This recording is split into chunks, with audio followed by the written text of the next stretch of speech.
दोस्तों, जेनजी आंदोलन की आग लद्दाख तक पहुंच गई है।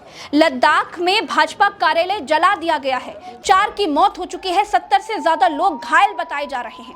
आपके सामने जो बिल्डिंग जल रही है, ये भाजपा कार्यालय की बिल्डिंग है और इसमें आग लगाई है लद्दाख की जेनजी आबादी ने, यानी 18 से 28 साल के लोगों ने। दोस्तों, लेह में सरकार ने बिना इजाजत जुलूस निकालने पर प्रतिबंध लगा दिया है। लद्दाख के लोग भाजपा सरकार से इतने नाराज हैं कि भाजपा कार्यालय ही फूंक डाला। पुलिस बीच में आई, लेकिन जेनजी के सामने टिक नहीं पाई। पुलिस की गाड़ी में भी आग लगा दी गई। लंबे समय से लद्दाख को पूर्ण राज्य का दर्जा दिलाने के लिए पिछले 5 सालों से आंदोलन कर रहे सोनम वांगचुक ने इसे जेनजी रेवोल्यूशन नाम दिया है। ये युवा पीढ़ी का बरास था, एक तरह का जेनजी रेवोल्यूशन, जो कि उनको सड़कों पे लाया। 5 सालों से वो बेरोजगार हैं। एक के बाद एक बहाने करके उन्हें नौकरियों से बाहर रखा जा रहा है और फिर लद्दाख को संरक्षण नहीं दे रहे हैं। मैं हमेशा बोलता आया हूं कि ये नुस्खा है समाज में अनरेस्ट का, सोशल अनरेस्ट का, कि आप बिना काम काज के युवा को रखें और उनके जो लोकतांत्रिक अधिकार हैं उनको भी छीन लें ना। आज यहाँ पर कोई लोकतंत्र का मंच नहीं है और 6वां शेड्यूल जिसकी घोषणा की थी, वचन दिया था, वो भी नहीं माना गया। फिलहाल मैं इनमें नहीं जाना चाहूँगा। मैं अपील करता हूँ लद्दाख के युवा पीढ़ी से कि वो जो भी हो इस रास्ते पर न चलें। दोस्तों, वांगचुक पिछले 15 दिनों से भूख हड़ताल पर बैठे हैं, लेकिन किसी गोदी मीडिया ने नहीं दिखाया। सरकार कान में रुई ठूस कर बैठी है। पिछले दिनों हमने देखा कि सोनम वांगचुक लद्दाख से दिल्ली तक पैदल यात्रा कर चुके हैं। सरकार को पिछले 5 सालों से जगाने का वो काम कर रहे हैं, लेकिन सोनम वांगचुक के शांतिपूर्ण आंदोलन को सरकार ने अनसुना कर दिया। गोदी मीडिया ने खबरें ही दबा दी, सारी आवाजें दबाई जाने लगी तो युवाओं के सब्र का बांध टूट गया। तस्वीरें आपके सामने हैं। नेपाल में हुए सत्ता परिवर्तन के बाद यह पहली दफा है जब सोनम वांगचुक के आंदोलन में युवा शामिल हुए, और नेपाल में तख्ता पलट के बाद यह पहली बार था जब लद्दाख में युवाओं ने हिंसा का रास्ता अपनाया।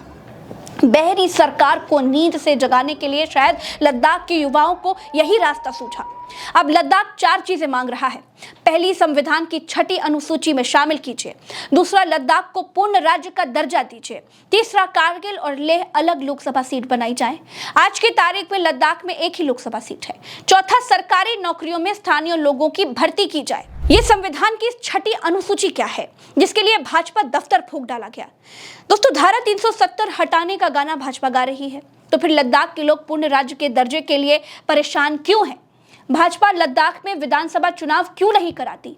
क्या केंद्र शासित प्रदेश में विधानसभा चुनाव नहीं होते हैं? कितने केंद्र शासित प्रदेशों में विधानसभा चुनाव होते हैं?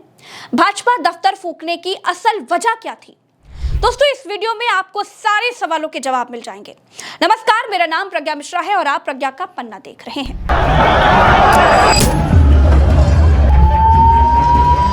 दोस्तों, मसला यह है कि लद्दाख 2019 में जम्मू कश्मीर से अलग होकर के केंद्र शासित प्रदेश बना।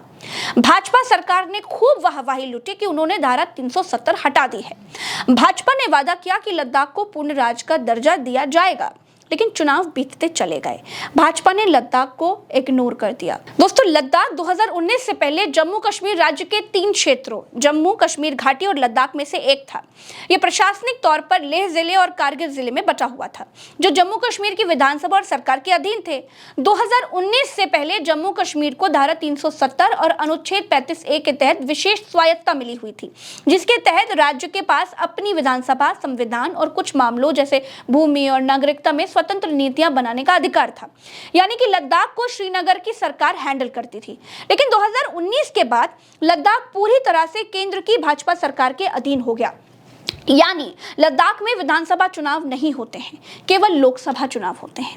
ऐसा नहीं है कि सभी केंद्र शासित प्रदेशों में विधानसभा चुनाव नहीं होते। भारत के 8 में से 3 यूटीज यानी कि केंद्र शासित प्रदेशों में विधानसभा चुनाव होते हैं। जम्मू कश्मीर केंद्र शासित प्रदेश है, लेकिन विधानसभा चुनाव होते हैं। दिल्ली केंद्र शासित प्रदेश है, लेकिन विधानसभा चुनाव होते हैं। पुडुचेरी केंद्र शासित प्रदेश है, लेकिन वहां भी विधानसभा चुनाव होते हैं। तो फिर लद्दाख में क्यों चुनाव नहीं हो सकते भाई? लद्दाख के लोग कहते हैं कि लद्दाख को भी अपना विकास करने का अधिकार है। यहाँ के युवाओं को भी राजनीति में पार्टिसिपेट करने का अधिकार है। विधानसभा होगी तो 100 तरीके के रोजगार होंगे, विधानसभा होगी तो कोई मुख्यमंत्री बनेगा भाई। दिल्ली से बैठकर मोदी शाह हमारा विकास नहीं कर पा रहे हैं। अब लद्दाख में जो आंदोलन चल रहा है उसमें यह कहा जा रहा है कि हमें पूर्ण राज्य का दर्जा दिया जाए, हमें हमारी विधानसभा चाहिए। साथ ही साथ लद्दाख के लोग ये भी मांग कर रहे हैं कि हमें संविधान की 6ठी अनुसूची में शामिल किया जाए। तो अब ये 6ठी अनुसूची कौन सी बला है उसे भी समझ लीजिए।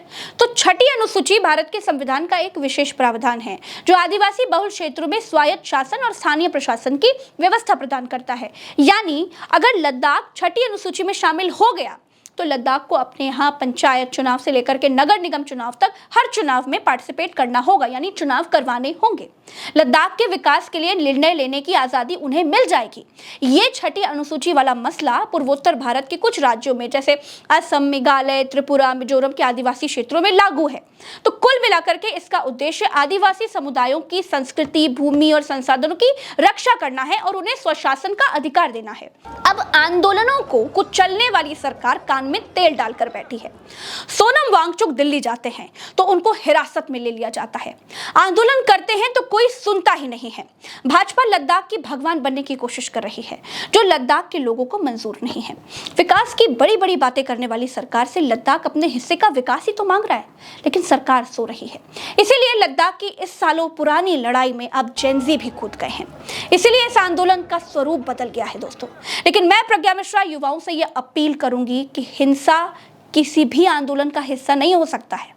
मुझे उम्मीद है कि मैं आपको कम समय में लद्दाख के बारे में दोस्तों बहुत सारी चीजें, शुरू से हुए जेनजी आंदोलन के बारे में सब कुछ जरूरी बातें समझा पाई हूँ। आपने वीडियो यहाँ तक देखा, इसके लिए बहुत बहुत शुक्रिया। चैनल को सब्सक्राइब भी कीजिएगा।